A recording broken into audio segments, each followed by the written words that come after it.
Hey everybody, Phantom Shadow here, and welcome back to more Root Film. Let's continue. Inside the van, the three of them quickly check the footage on the body on Megari's laptop. Is there anything weird about this footage? The fact that the body was burned so thoroughly is already strange. I looked it up. Cremation requires temperatures of around 1,000 degrees and takes over 30 minutes, even with the latest technology. Normal fires wouldn't burn a body this thoroughly, and the hand was left behind intact. Well, it wasn't spontaneous human combustion, or the shaman's hellfire or whatever. Nate, do you really believe that shaman's email? Hell no. Our studio pumps out occult DVDs, so we get lots of fan emails from shady guys like him, who keep blabbing on and on about nonsense. So I got no reason to believe this one would be real either. You got a point, so it's highly likely that it was fake after all. But we just need to prove that. The scene before the incident may have a clue. Should we check it out? Roger, let's see. Should be around here. When Megari opens the file, Yagumo and Sakurai show up on screen. Before the night Kagura performance, they were arguing in front of the hand-washing station, huh? Yeah, we can't hear the voices during the recording, but here's his hands on the crutch. Sakurai's on video rinsing his mouth at the station after handing over the crutch. Pause it right there for a second. Megari presses the pause button. Hitoa silently stares at the screen as the other two look at her.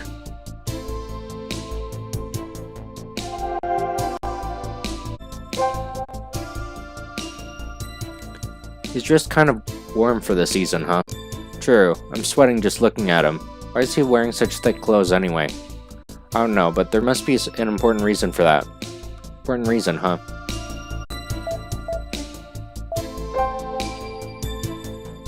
On the monitor, Yagumo can be seen glaring at Sakurai. So, at this point in time, did director think that Sakurai was the shaman? Yes, he's said as much, but as far as I can tell, Sakurai himself isn't denying it. That's strange too. Sakurai catches the hand-washing water directly with his right hand and brings it to his mouth. There, something feels off. That's it. Isn't it weird? When you're rinsing your mouth, you ladle the water with your right hand into your left. He's got the water directly from the spout with his right hand and brought it to his mouth. Does he not know proper shrine etiquette? That's not it. Even as he was handling over his crutch, his left hand hasn't been moving at all. Ah.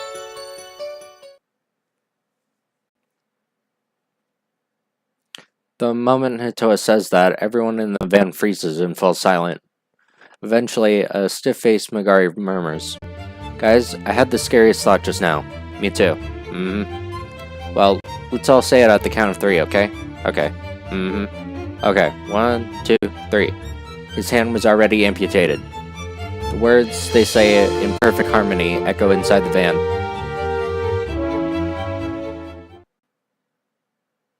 Meanwhile, as those 3 voices echo in the van.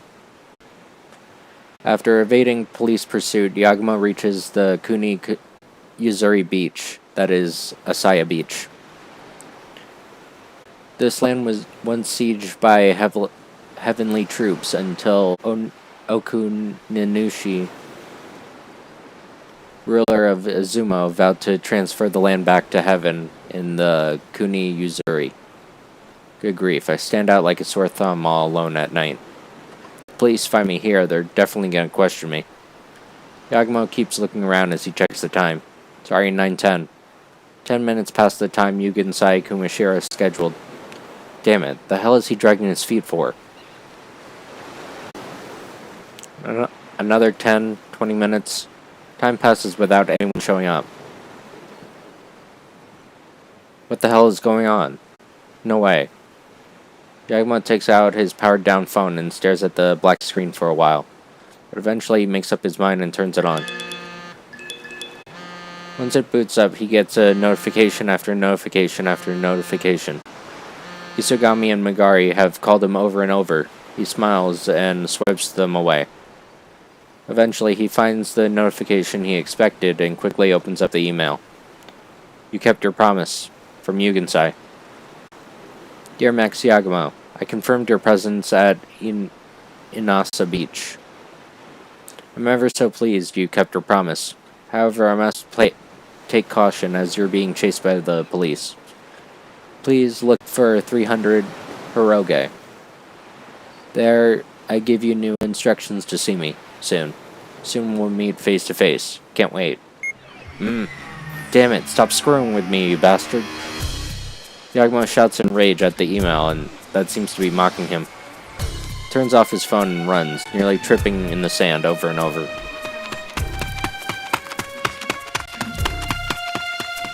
Meanwhile, contacted by headquarters, Keishino starts running around the room. Masao, they found his location. What? Where? Izumo, at Inasa Beach, just outside the city. It was only for a second, but they got a signal from his GPS. He ran all the way to Izumo, huh? Notify the department. Don't let him get away. Yes, sir. As he watches Keishino's mad dash, Masawa takes a pack of cigarettes out of his pocket. But after a shake of the box, he realizes it's empty. With a click of the tongue, he crushes the box and tosses it.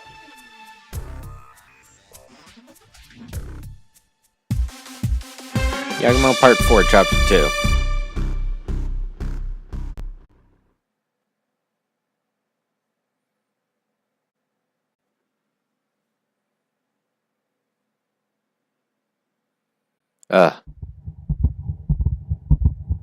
Damn. How can you run trains so early in the morning right next to my ear?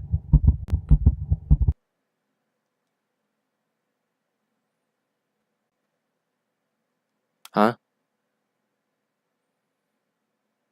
Woken up by his own screaming, Yagumo looks around in a daze. Unfamiliar furniture, walls, ceiling. Yagumo wakes up in a dim, slightly musty room, sitting with his back against the wall. What? Tries to stand up, but a dull pain runs through his head. At the same time, his ears buzz as if a train had just run right next to his ear. Damn, that hurts. When he tries to rub his head, he hears a rattling sound and realizes he can't move his hand. Handcuffs? Did the police get me? What happened last night? Last night, after leaving the beach, Yagumo hitchhiked on a truck heading towards Oda. He hid until dawn and took the Awami Kotsu bus, heading towards the Awami silver mine. Huh. We've seen that house before. That where I'll find that capricious hall Yugensai Kumashira wanted me to find. Damn, you sham shaman. Stop sending me on a wild goose chase. When I finally see your face, I'm gonna smack you. And thus, Yagumo set off towards the building called Capricious Hall. Things are finally tying together. Right, as soon as I got inside the building, I was smacked on the back of the head. Looks like I'm the only one who got smacked. With a bitter smile on his face, Yagumo leans on the wall and looks around again.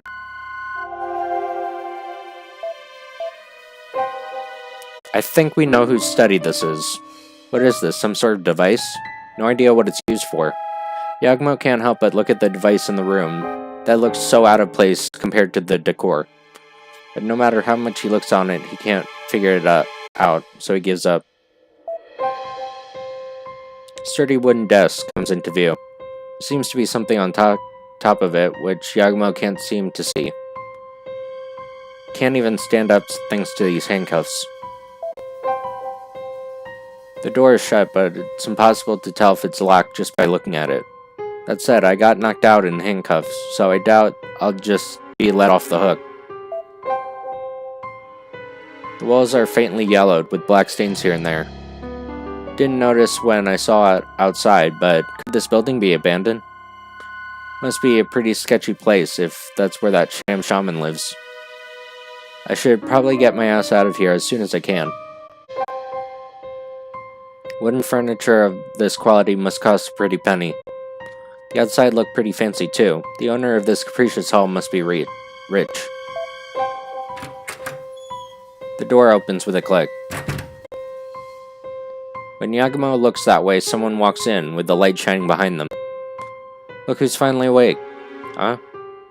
The figure's grating, modulated voice strikes Yagumo's eardrums. A voice changer, fox mask, and a cloak.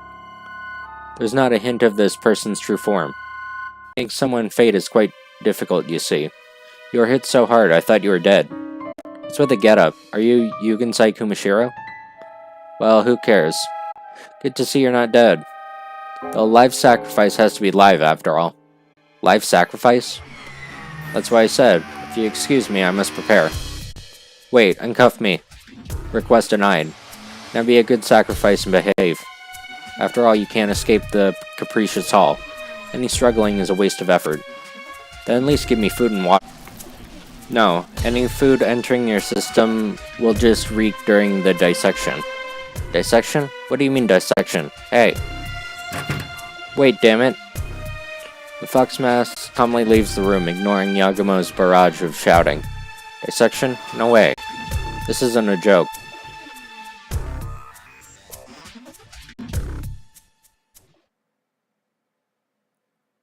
What do you think of this video? You solved the mystery of how just the left hand remained, right? Misawa and Kishino furrow their eyebrows as they look at Megari's laptop. They come here first thing in the morning to show what they figured out about the hand-washing scene.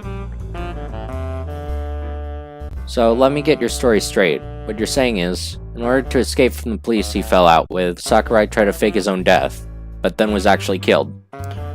It's what he wanted us to think, but the failure was part of the fake out, and he actually succeeded. Is it something that convoluted? Yes, that's exactly what we think happened. Cutting off your hand to fake your death's insane, but he must have feared for his life that much. That sounds plausible, but in that case, how do you explain all the blood left at the scene of the crime? With that much blood loss, surely he'd be dead. You think it could have been animal blood? Didn't I tell you the DNA test results prove that it was without a doubt Tora Sakurai's blood? Ugh. Cornered by Misawa's logic, Hitoa falls silent. But there could be a way to trick the test, right? Since everything but the blood and the left hand burned completely, you can't tell it was him. At the very least, we opened up the possibility Sakurai faked his death and is in hiding, right? If that's the case, that would make Yagumo an accomplice in faking the death, huh? After Sakurai was shot, Yagumo checked his pulse, and testified there was none. If Sakurai is alive as you claim, that means Yagumo provided false testimony.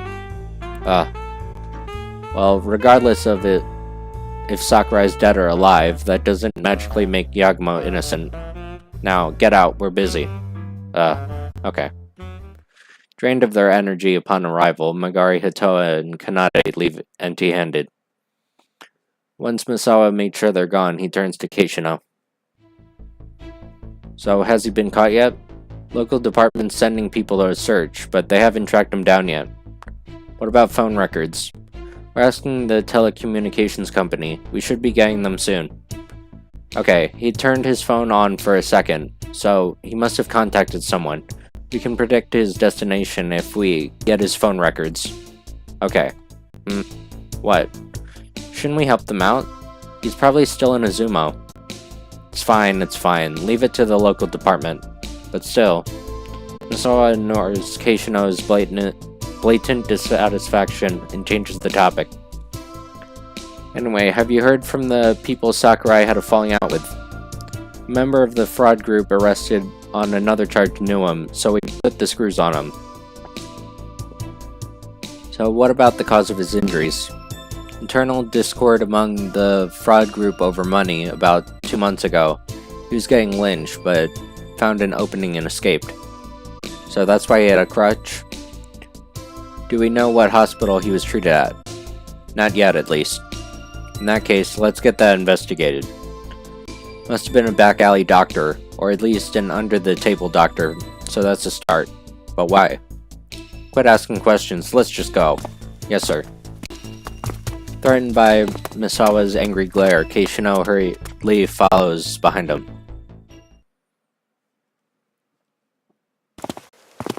Come on. Megari shouts at the sky, frustrated that the clue they worked so hard to find was denied so easily. Their hopes of clearing Yagumo's name shattered, the three of them sink into depression.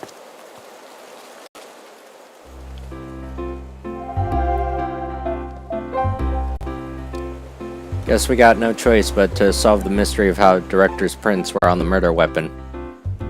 Easier said than done. How can we pull that off when Misawa won't even let us see it? Should we try and ask him one more time? No, I doubt that'll help. I bet they don't want to leak any info that only the culprit would know. Info only the culprit would know? Yeah, basically, info that can implicate someone if they're led into saying it in an interrogation. I heard the police intentionally keep things from the media for that very reason. The info's useless if everyone knows it. I see. That's sad. We've got to do something, but what? How are the director's prints on the murder weapon? If his prints are on it, he must have touched it. I see, that makes sense. So, director must have touched the 3D printed gun somewhere before. But where? I don't think you'd normally touch something as odd as that. Well, director's not exactly normal, so I'm sure he'd touch something like that out of curiosity. Yeah, that does sound like him. So, did Sakurai survive or die on the spot? We need to find out for sure. Director's involvement in the case differs depending on which it is. The left-hand thing suggests he's alive, but Misawa and Keishino easily shot that down. If he used tricks like the hand and the blood, then it's possible that he used a trick when Director checked his pulse too. Yeah, that does sound possible. So if he survived and ran away, then someone must have seen it. If he's needed a crutch to walk and he'd stand out when running away during the chaos.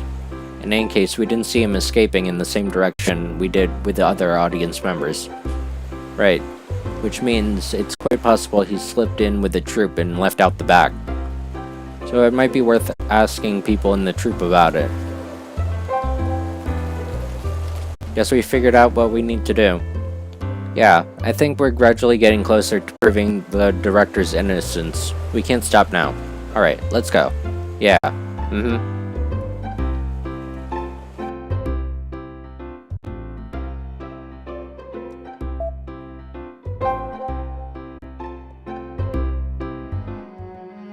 Hibi is up front at the Matsuya Inn. For some reason, as soon as he sees the trio, he rushes over with a worried look. Thank goodness, I've been looking for you all. Did something happen? Well, you see, a suspicious man has been loitering in front of the inn. He's waiting for you. For us? Eep. Here he comes. Hi guys, sorry about the director's disappearance. How'd you know that? Forget about that, it's time for the third Baki Baki Shimane quiz. Hold your horses. We're in Yonotsu, part of the World Heritage Awami Silver Mine. Topic of today's quiz. Oda's mascot, Rato-chan, is designed after something related to the Awami Silver Mine, which is a turban shell, a camel, a pickaxe. I'll go with the first one. Correct. Turban shells filled with oil were used in the silver mines as oil lamps instead of flashlights. And from that turban shell motif, Rato-chan was born. Isn't that amazing? Farewell, until we meet again. What? Bro ascended. As Nengo 6 starts dashing away, Hitoa calls out for him to stop. Hey, please wait.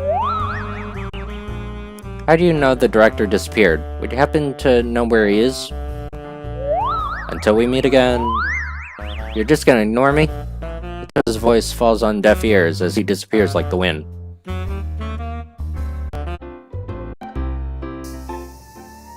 Huh? Megari seems to notice something or someone near the shrine as she turns around and points. Isn't that Toriyama over there? Yeah, it looks like she's working on something. On closer look, she's discussing something with the investigators as she carries cardboard boxes out the back of the shrine. What's she doing? Toriyama. She notices Hatoa call out to her. She stops working and heads over. Another scorcher today. You worked up quite a sweat. What are you working on? We finally got permission from the police to recover the props that were left backstage. The police weren't allowing you to do that? Yeah, they said we'd carry out all the valuable costumes and props during the commotion of the incident, so there's not much left. Really? Yeah, remember? The fire caused a commotion, so troop members went back into the smoke and carried out props and costumes. Masking costumes cost tens of thousands each, after all. Didn't I tell you about the snake body? Right, that's ridiculously expensive, huh? I understand why you rushed to get everything out. Exactly. Tomine was in such a panic he carried away the empty snake bag without the body. Huh. During the chaos, Tomine ran with an empty snake body bag. Without the body? He didn't notice the missing weight?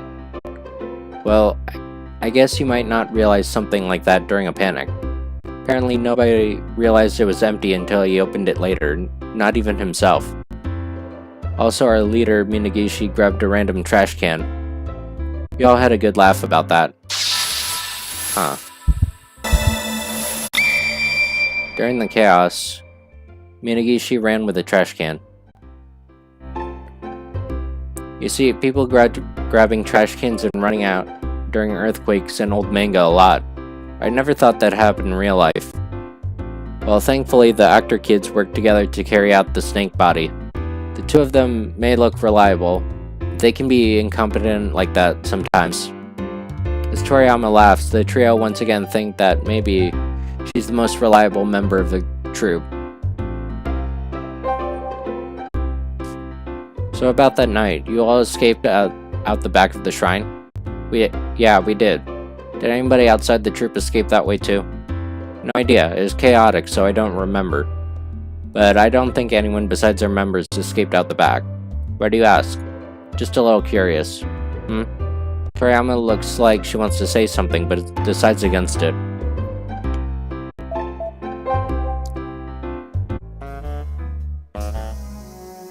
The investigators are still searching today, crouching down around the shrine. They seem to be investigating the ground. If we could get them to tell us about the murder weapon. Yeah, might as well give it a shot. A young man speaks up as if to interrupt Magari. He must be a local, as he's walking with this scruffy-looking dog on a leash. Are you guys with the TV station? You guys are with the TV station, right? Yeah, we're...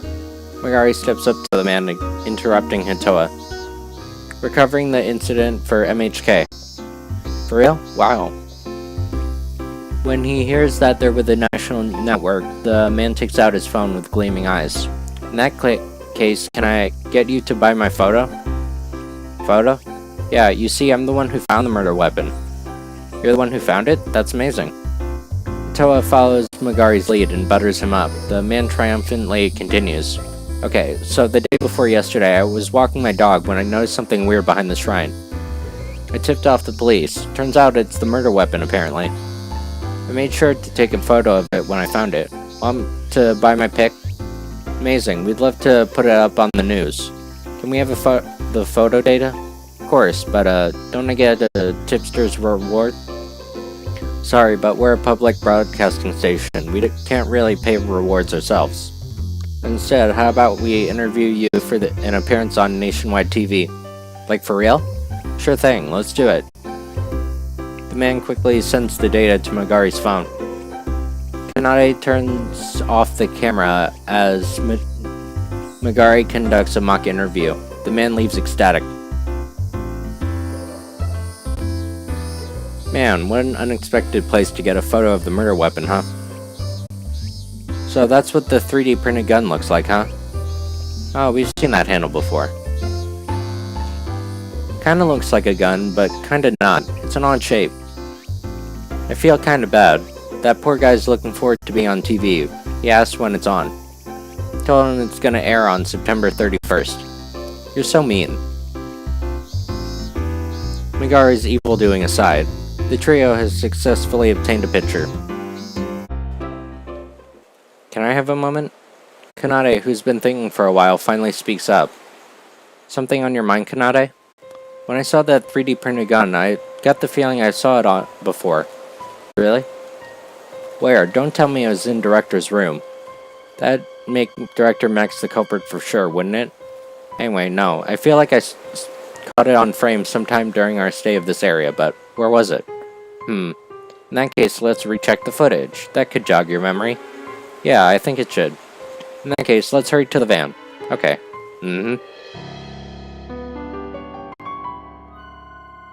How about here, when we first met the Mitsune Mine troupe? No, it's not there. One sec. Looking a bit tired, Megari takes some eye drops out of her pocket and applies them. That hits the spot. Okay, Kanade, Hatoa, help yourselves if you want. I will, thanks. Me too. Kanade and Hatoa applied the eye drops as well. For a moment, all three of them just blinked. They sift through nearly 12 hours of footage they shot since they arrived. About 3 hours pass after they started looking for a scene with a gun that may not even exist. Okay, let's capture a few stills just from before this. Can you put them side by side with the 3D printed gun picture? Okie dokie. Megari processes the images and puts several shots of their footage beside the 3D printed gun photo. Well, obviously. Here, right here, can you zoom in a bit? Sure, but... Kanade points out the footage right before the Night Kagura performance. The scene where Yagumo and Sakurai argue in front of the station. I don't see anything that looks like it could be it.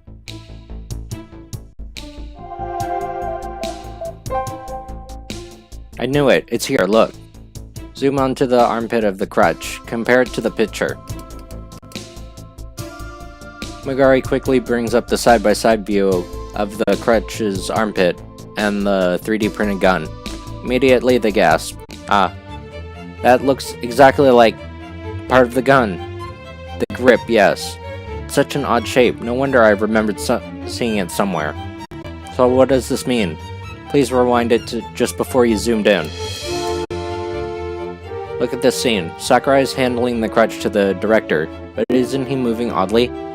Now that you mention it, it does look unnatural. Normally, if you'd hand someone a crutch, you'd hand them the side, right?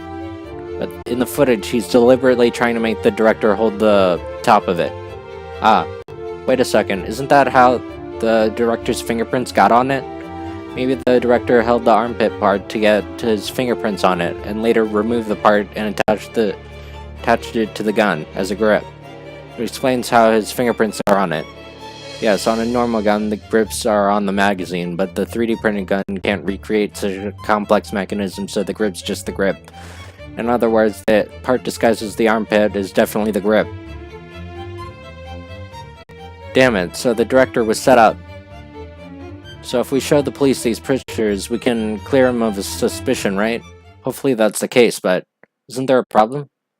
That might not be enough to prove his innocence. The video might not be enough to prove that the crutch's armpit is the gun grip.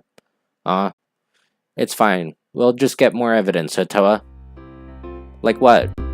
If our theory about the video is right, then the crutch should be missing its armpit, right? If we find the crutch with the missing armpit, that's irrefutable evidence, see? Now I get it. Where's the crutch beside the body? Now that you mention it, it wasn't there. Let's take a look. Megari brings up the footage right before the incident. Sakurai watching the performance.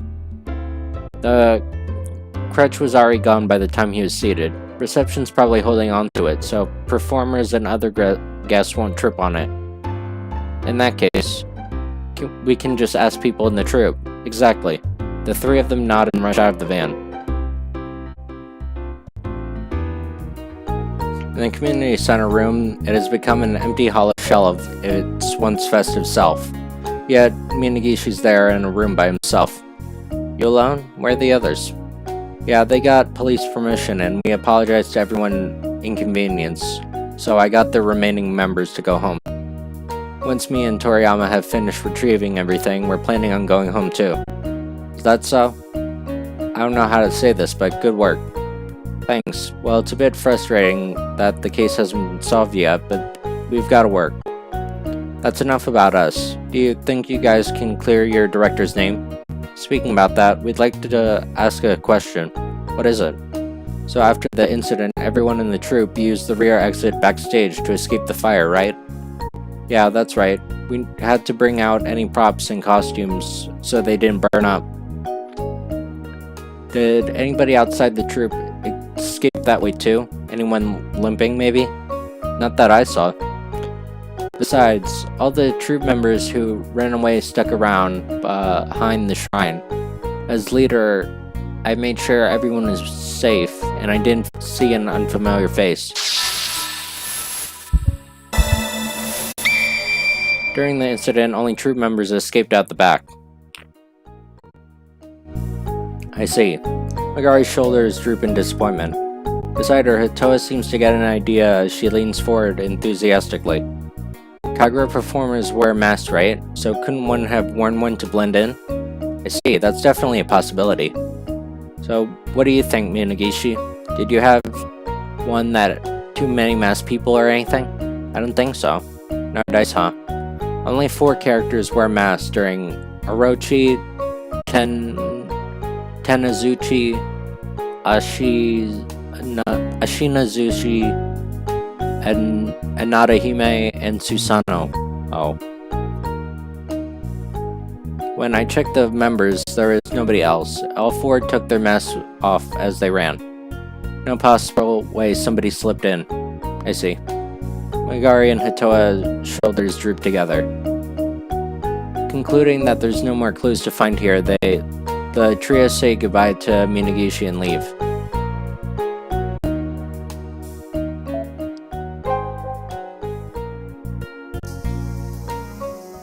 Investigators are still searching the area. They got quite a bit of energy considering the gun's already been found. They could still find other lost articles or footprints that can help track the culprit. Oh, that makes... Before Hatoa can finish, they hear a voice calling from far away. Hey, you guys. Oh, it's him. Want to ask about that air date. Crap, let's skedaddle, Hatoa. Okay. The trio pretend not to hear the young man's voice as they flee the scene.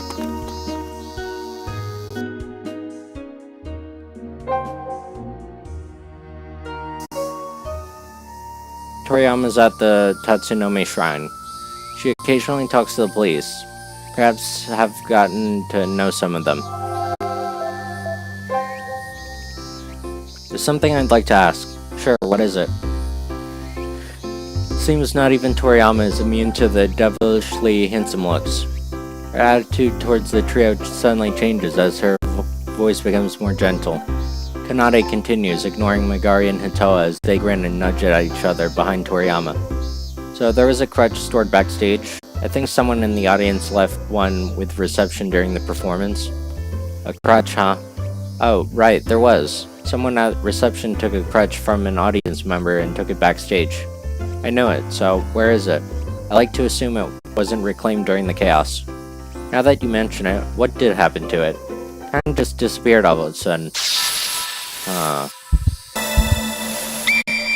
The crutch left with reception and disappeared. Disappeared? What do you mean? I think I saw it among the things carried out during the chaos, but by the time everything was brought to the community center, it was gone. Was it left backstage? Everything was left backstage, piled up there. Toriyama points to the cardboard boxes piled up.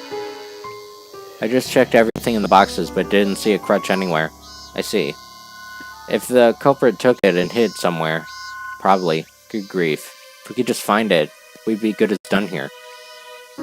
They found a way to clear the suspicion over the murder weapon prints, only for the culprit to snatch it away from them at the last second. Once she makes that realization, Megari bites her thumb in frustration. As they walk down the dark Sawano streets, Magari murmurs. So in the end, we can't find the key piece of evidence we need to clear Director's name, huh? If we could just find the crutch, we could convince Misawa and Keishino. Geez, that old man still hasn't contacted us. What the hell is he doing? Magari screams and shakes her fist at the sky. She hears a familiar voice from behind. Looks like you've reached the end of your rope. Ah. Director Abuse, Ashima. I guess we're your saviors, huh? Indeed, Director. Manami smiles at Abuse as she brings out an object about 3 centimeters long from her bag to show to Magari. Here it is as promised. Memory stick? Is it the analytical tool you mentioned yesterday? Yeah, use this to analyze film, and you may be able to save your director Yagumo. Thank you so much. The script still needs some work on your part, but I know you have the skill to work it out, Magari. Also, you need footage that can be analyzed, but I guess we'll just have to rely on Yagumo's bad luck for that. Don't worry, our director's got the most dumb luck out of anyone on Earth. I see. Well, okay then. Hope you put that tool to good use. Let's go, Manami. Yes, sir. Please do your best to save Yagumo, everyone. Abuse suddenly takes off. Manami bows and follows after him. The trio kept their heads bowed in appreciation until the two of them can no longer be seen. Convenient.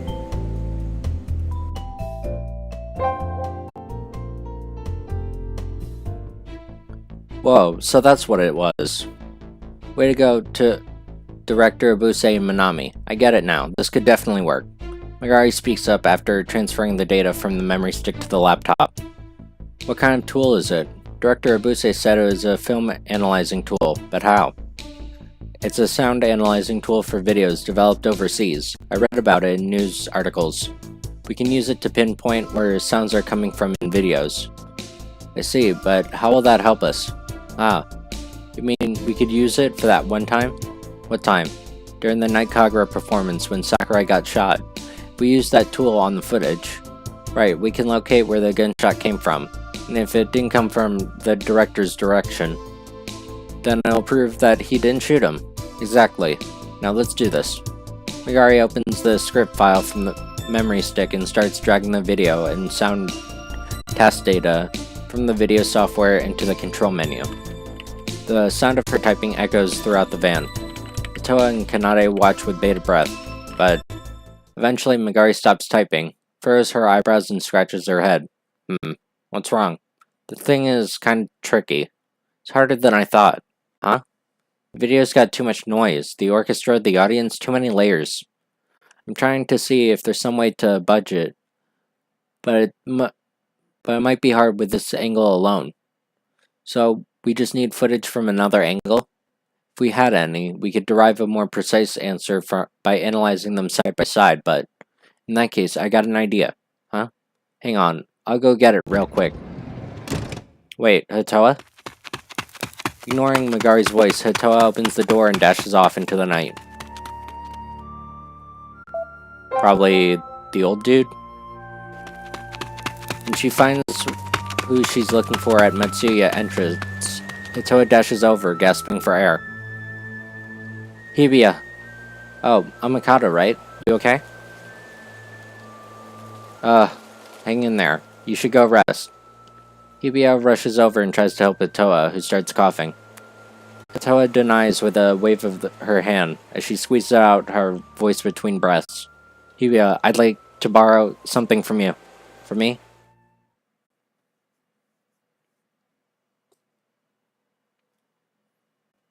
Hatoa sure is late, huh?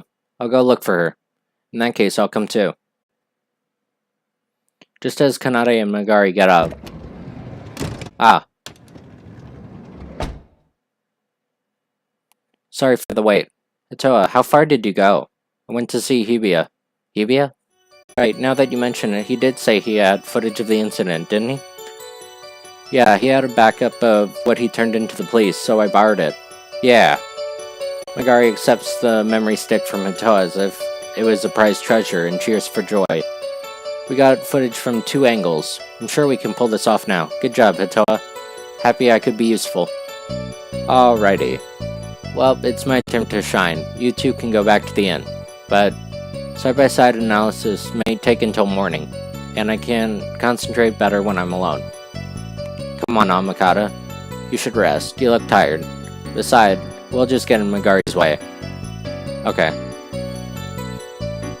Megari must be worried about Hitoa. After noticing she wasn't looking too good, realizing Megari's concern, Hitoa gives in and leaves the van with Kanade.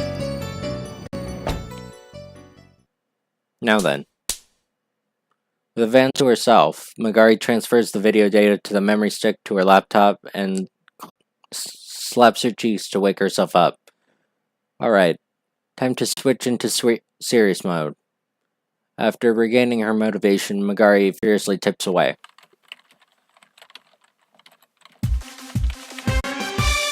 Yagumo Part 4, Chapter 3.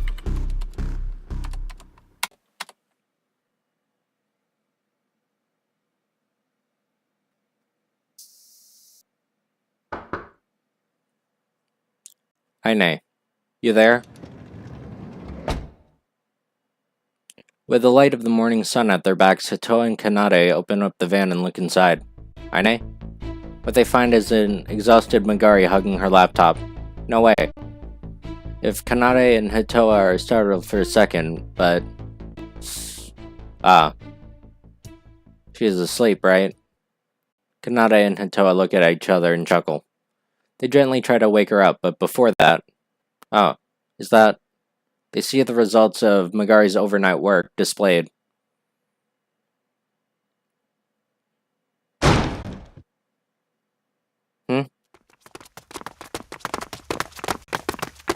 What the hell? Early morning. The trio barges into the room without knocking, startling Misawa and Keishino as they peruse their documents face to face.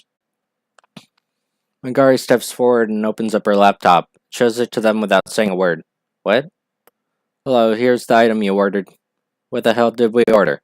Come on now, isn't it obvious? It's the evidence to prove Director's innocence. Huh? What'd you say? With a smirk, Megari presses a key and shows the furious detectives 2 videos. What are those? Videos from the incident. We already have both of these on hand. Right, these are videos of the moment a gunshot is heard and Sakurai collapses. Now take these and run them through the analytical tool that pinpoints the locations of sounds and videos and visualizes them as rainbow waves. Get rid of the audience voices and orchestra, leaving only the gunshot sound and... Whoa, is that... Yes, in the left video, Director's body is hidden and unclear, but on the right video... So the gunshot came from pretty far away from Yagumo, huh? So, does this mean Yagumo's innocent? Well, I guess it does. These guys were right about how his prints got on the murder weapon too, remember? So you believe the Director's innocent? Well, for now, I suppose. Yeah. As soon as Misawa says that, the trio cheer. Then high five. But Misawa furrows his eyebrows and interrupts their celebration. It's no time to celebrate. If you're right, then this case may have gotten real dicey. Huh? What do you mean? Take a look. Misawa tosses the documents he's been holding onto the desk. Trio peek at it to find it's some sort of medical record. What's this? Sakurai's medical record. We found his under-the-table doctor and squeezed everything out of him. Inspector, that information's... It's fine. Now that we've gotten this far, we might as well share all of our info. Huh. Misawa is silent. Silences the protesting Keishino and continues to address the trio. According to the doctor, about 2 weeks ago, he amputated Sakurai's left hand at his request. Memorized. Sakurai's left hand was amputated before the incident. He what? So, when he got lynched by his partners in crime, he had lost the use of his left hand due to nerve damage. So he didn't hesitate to get it removed. I knew it. So that's what happened. Furthermore, for the past 4 months, he's been periodically extracting and storing his blood. So both his left hand and the pool of blood were prepared for in advance. So you mean Sakurai really did try to fake his own death?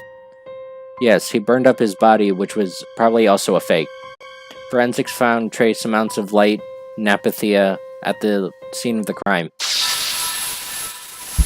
Memorize.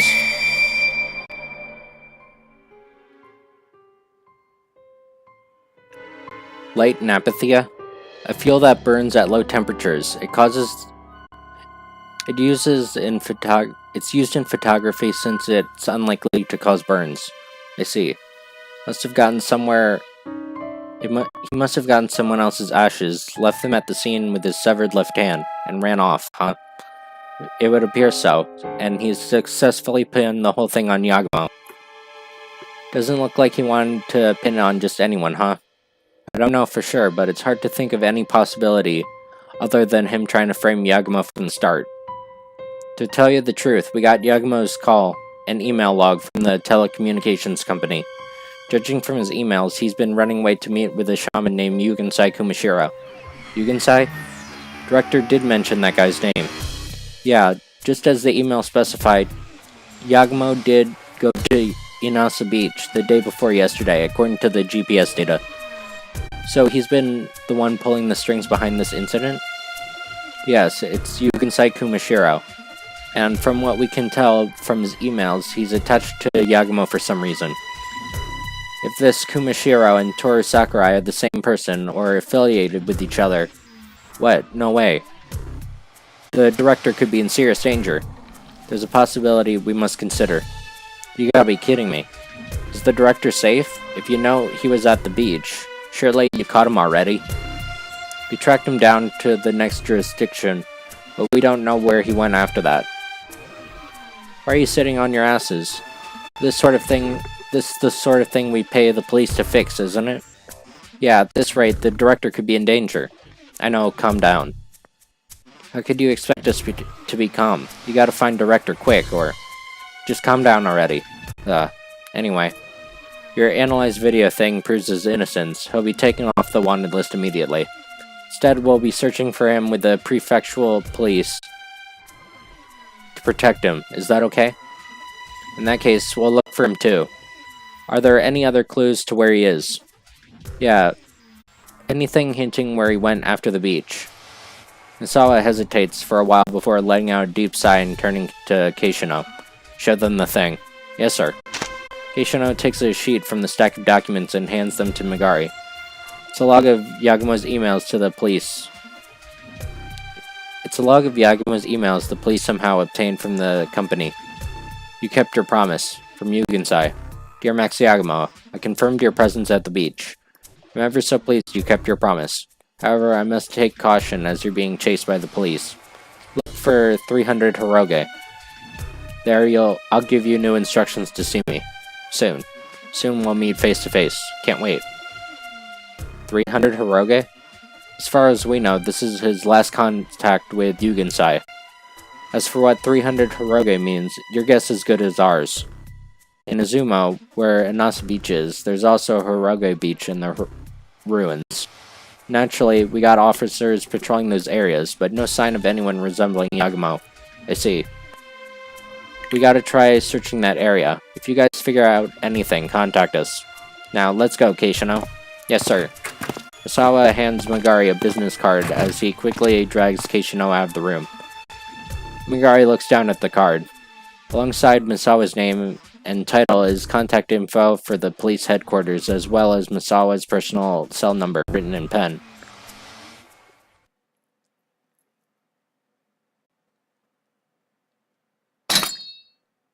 A small metal sound rings out behind Yagumo as his hands become free. For as long as he's been handcuffed, he has been twisting them all the way one way and then the other, until the chain finally snapped. What are these, toy handcuffs? With free hands, you can easily move the toy handcuffs with a push of a button on the side. Yagumo rubs his sweaty face with the newly freed hands and stands up. Now then, let's find that fox-masked bastard and smack him upside the head. Yagumo has already gone 2 days without food or water. He rubs his aching throat and looks around the room.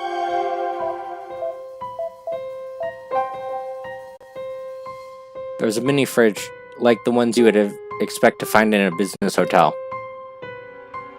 When he looks inside, Yagumo finds 2 toppled over bottles of mineral water. He reaches inside, grabs a bottle, and chugs it down. Seems the fridge has no power. The water may be lukewarm, but it's the first source of hydration he's had in 2 days. So good. But it's kinda stale. Yagumo checks the label on the bottle. It's been already 8 years past its expiration. That explains it. Heat-treated water doesn't go down bad, even years after its expiration date. Sealed water bottles should be safe to drink. That said, a plastic bottle is slightly permeable, so it can go stale. It's not like drinking's gonna kill me. Could use hydration anyway. Tosses the empty container and picks up the remaining bottle.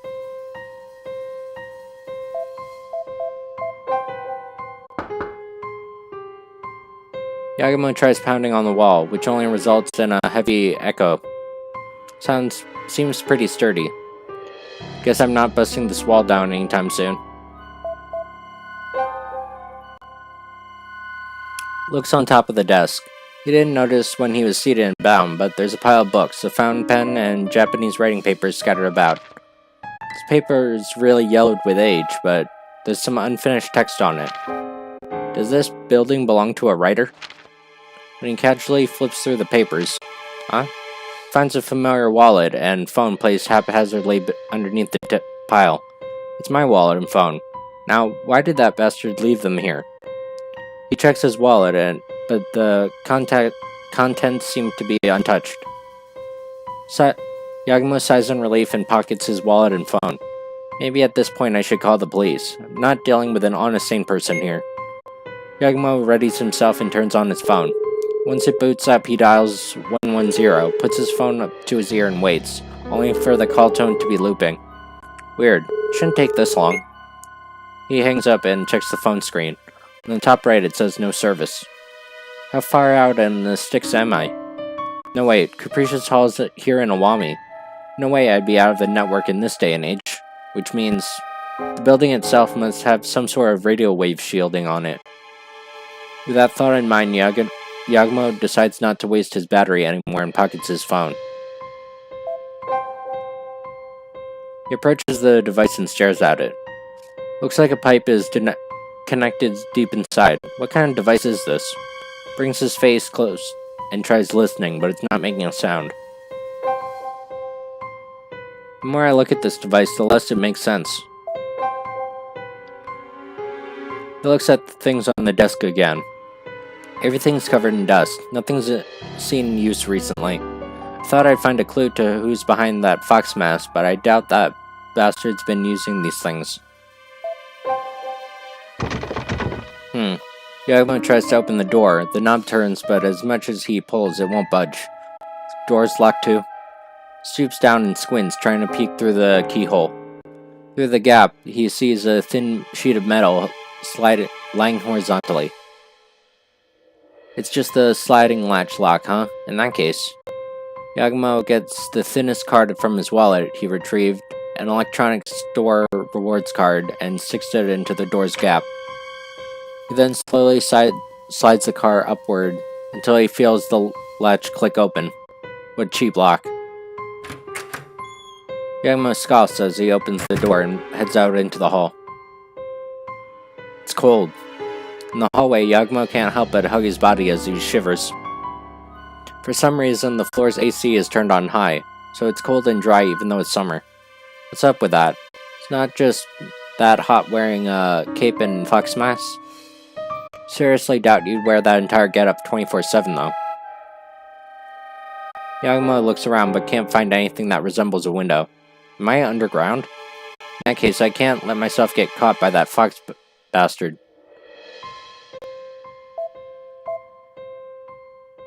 For our safety, I guess we should not go in here. Wouldn't want to be caught suffocating.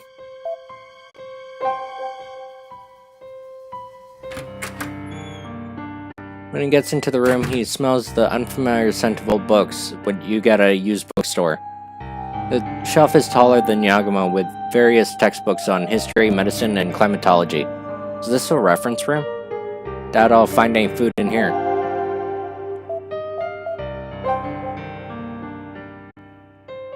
Alright, I should probably save. And we'll continue this next time. Right. So, thanks for watching and see you all then. Bye.